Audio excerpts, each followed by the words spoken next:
Hello friends, मैं अवितेज और आप देख रहे हैं अवितेज फंवर्क्स&टेक। और फ्रेंड्स, ये है OnePlus 80 का back glass, original back glass, और ये है बहुत ही कॉस्टली। अगर आपको इसका प्राइस जानना है तो आपको मेरे व्हाट्सअप नंबर पे आना पड़ेगा। मैं आपको वहाँ पर इसका प्राइस बताऊंगा कि आपको ये कितने का मिल सकता है।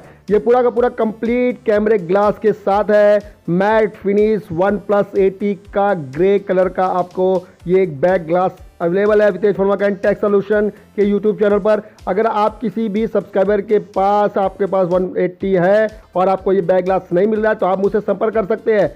व्हाट्सअप नंबर पे आइए जल्दी जल्दी, और वीडियो के नीचे मैसेज भी करेंगे तो भी मैं आपको रिप्लाई कर दूंगा।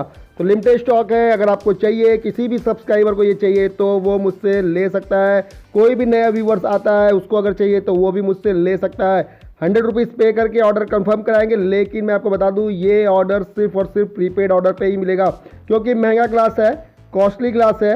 अगर आपको चाहिए तो आप व्हाट्सअप पे आइए, मैं आपको वहाँ बताऊंगा इसके बारे में डिटेल। देखते रहिए अवितेज फंवर्क्स&टेक।